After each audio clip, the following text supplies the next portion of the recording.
الذین یأکلون الربا لا یقومون الا کما یقوم الذی یتخبطہ الشیطان من المس ذلک بأنہم قالوا انما البیع مثل الربا وأحل اللہ البیع وحرم الربا فمن جاءہ موعظۃ من ربہ فانتہی فلہ ما سلف وامرہ الی اللہ ومن عاد فاولئک اصحاب النار هم فیہا خالدون۔ صدق اللہ العظیم۔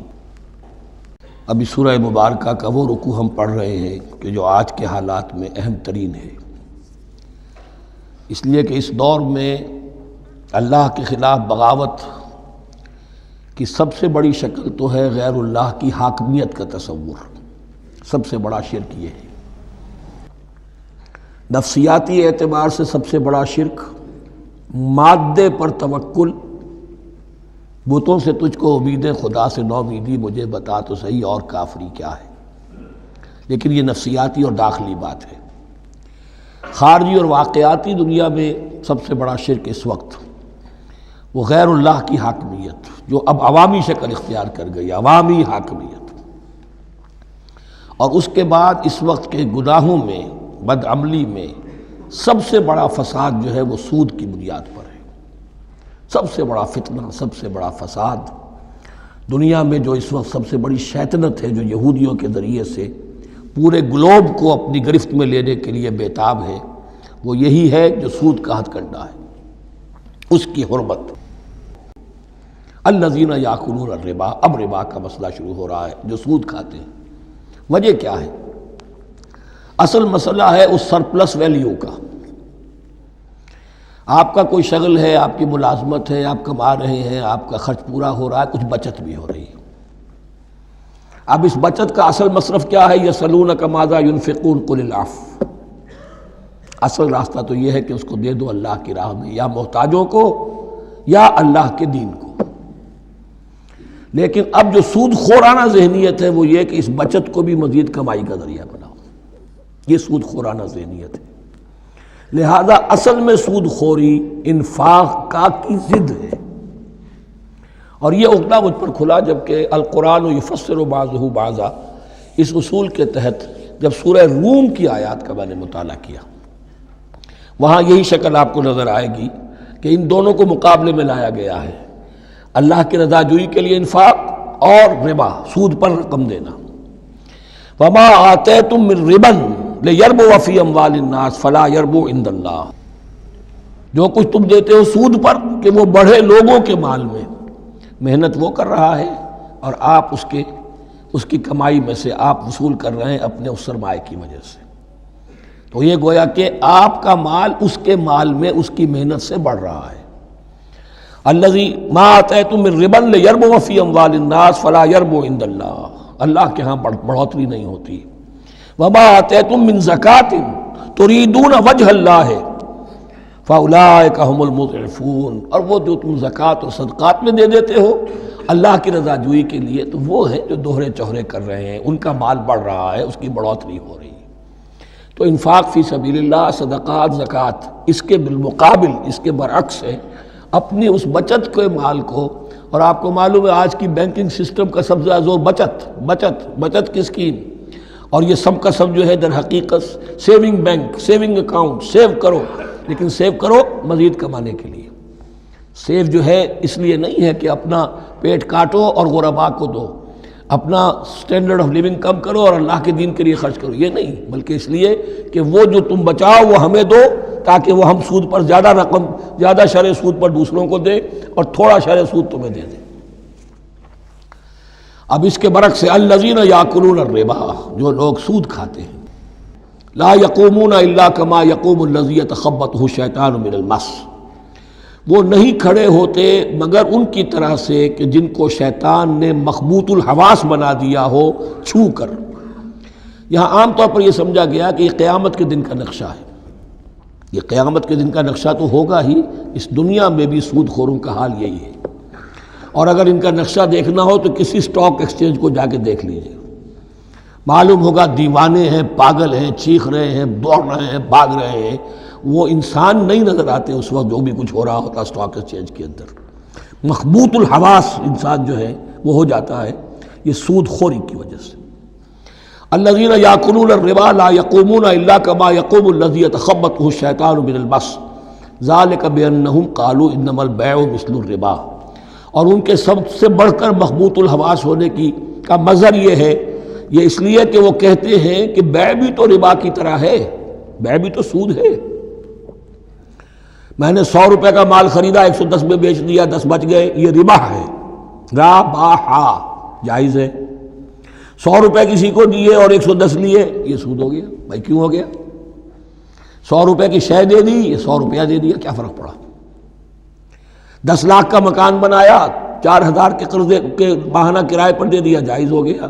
10 لاکھ کسی کو دیا اور اس سے 4000 روپیہ مہینہ دینا شروع کیا، یہ سود ہو گیا، حرام ہو گیا. عقلی طور پر یہ باتیں ہیں کہ جو سود کے حامیوں کی طرف سے کہی جاتی ہیں. انما البیع مثل الربا، بیع میں بھی جو نفع ہوتا ہے، ربح اور ربا، یہ میں اس وقت بیان کر چکا ہوں سورہ بقرہ کے دوسرے رکوع کے ضمن میں. تو یہ جان لیجئے کہ اس ظاہری سی مناسبت کی وجہ سے ان کا مخبوط الحواس لوگ جو ہیں وہ اس دونوں کے اندر کوئی فرق محسوس نہیں کرتے. یہاں اللہ تعالیٰ نے ان کے قول کا عقلی جواب نہیں دیا، بلکہ جواب کیا دیا؟ احل اللہ البیع وحرم الربا. اللہ نے بیع کو حلال قرار دیا ہے اور ربا کو حرام قرار دیا ہے. اب تم بات یہ کرو، اللہ کو مانتے ہو یا نہیں؟ رسول کو مانتے ہو یا نہیں؟ قرآن کو مانتے ہو کہ نہیں؟ یا اپنی عقل کو مانتے ہو؟ اگر تم مسلمان ہو، اگر تم مومن ہو، تو اللہ کا حکم جو وہ فرمائے، نہ صرف اللہ کا، جو رسول کہے. ما آتاکم الرسول فخذوہ وما نہاکم عنہ فانتہوا. جو کچھ رسول تمہیں دے لے لو، اور جس چیز سے روک دے رک جاؤ. یہ تو شریعت کا معاملہ ہے. ویسے اس میں جو فرق واقع ہوتا ہے وہ یہ ہے کہ ایک ہے فلوئڈ منی، فلوئڈ کیپٹل، ایک ہے فکسڈ کیپٹل. مکان 10 لاکھ کا ہے، لیکن مکان سے جو شخص رہ رہا فائدہ کیا اٹھائے گا؟ 1 مہینے رہے گا نا، بس اس کا بدل آپ نے لے لیا. 10 لاکھ روپے کسی کو نقد دے دیے، وہ کسی کام میں لگائے گا، 12 لاکھ بھی بن سکتے ہیں، 15 بھی لگ سکتے ہیں، 8 بھی رہ سکتے ہیں. اس میں آپ نے فکسڈ اگر لیا تو یہ حرام ہے.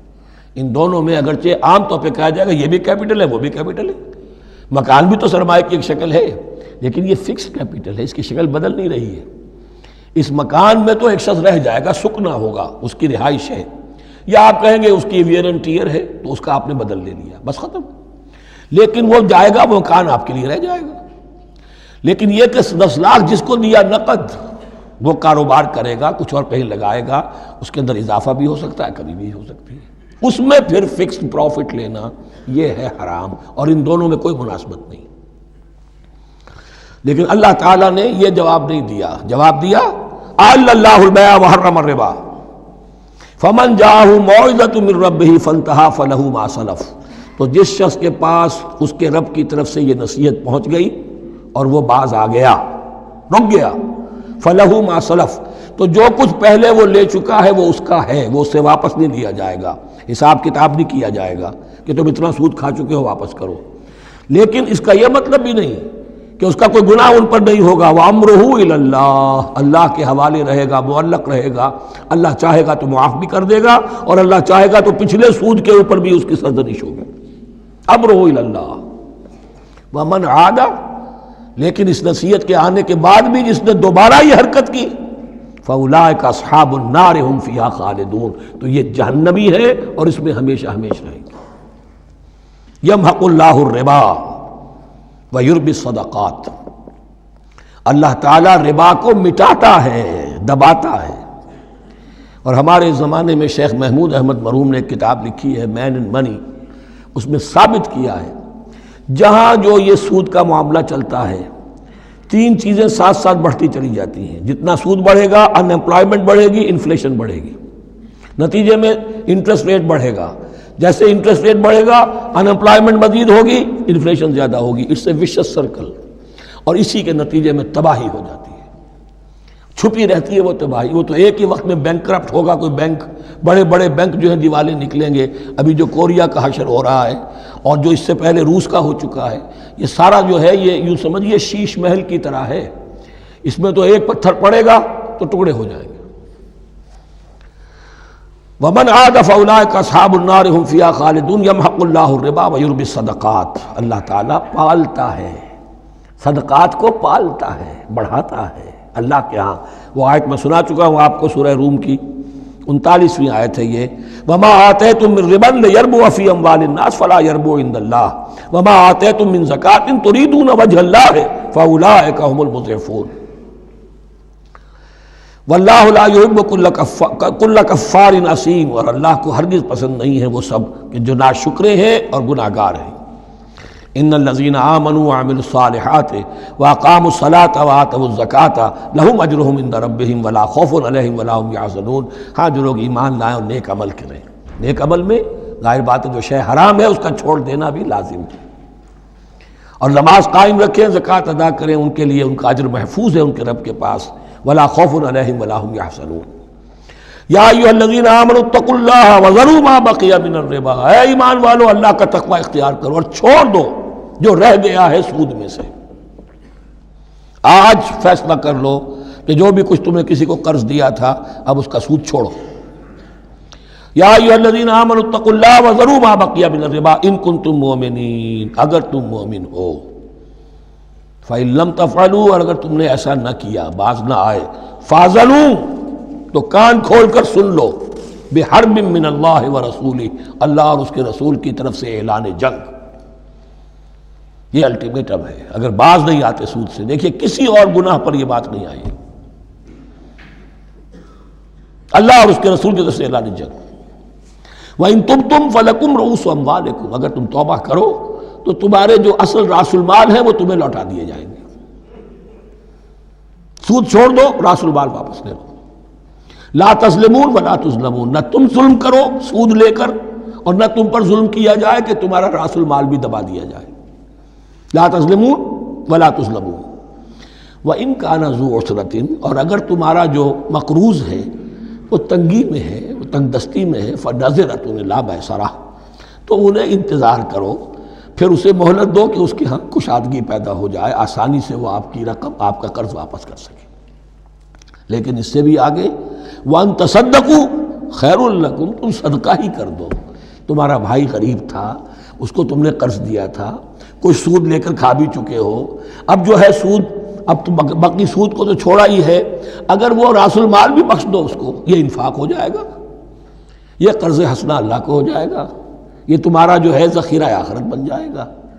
تو یوں سمجھیے کہ جو بھی جو ہے جس کو سرپلس ویلیو میں نے کہا تھا اسلامی معیشت کے اندر، جو بچت ہے آپ کی، اس بچت کا سب سے اونچا مصرف کیا ہے؟ صدقہ دے دو، انفاق کر دو.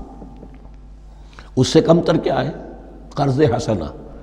قرض دے دو کسی کو تاکہ وہ اپنی ضرورت چلا لے، اس کا کاروبار رکا ہوا تھا وہ چل پڑے گا اور تمہیں پھر وہ اپنی اصل رقم واپس کر دے گا. یہ قرض حسنہ اس سے کم تر درجہ ہے. تیسرا درجہ ایک اور بھی ہے جو جائز تو ہے مکروہ، پسندیدہ نہیں ہے. تم زیادہ ہی خسیس ہو، چلو مزاربت پر دے دو، اور مزاربت یہ ہے کہ رقم تمہاری کام وہ کرے گا. اگر بچت ہو جائے تو تم بھی لے لینا، اگر نقصان ہو جائے تو کوئی تاوان نہیں لے سکتے اس سے. یہ ہے مزاربت. اس کے بعد اگر تم کہو کہ میں دے رہا ہوں، مجھے اتنے پرسنٹ تو بہرحال تم نے دینا ہی دینا ہے، اس سے بڑھ کر حرام شے کوئی نہیں.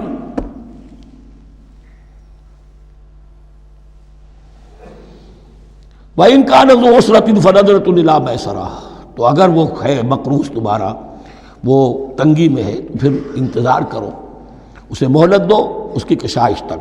وَأَن تَصَدَّقُوا خَيْرٌ لَكُمْ. اور اگر تم صدقہ ہی کر دو، خیرات کر دو، دے دو، بخش دو، وہ تمہارے لیے بہتر ہوگا. ان کنتم تعلمون. اگر تم جانتے ہو، اگر وہ حکمت تمہارے اندر آ گئی ہے، اگر تم اولو الالباب ہو، اگر تم سمجھدار ہو، تو جو کچھ تمہیں بچت اس سے ہوگی، جو اللہ کے ہاں اجر و ثواب ملے گا، وہ تمہیں یہ رقم واپس لے کر جو ہے اس سے کیا مل جائے گا؟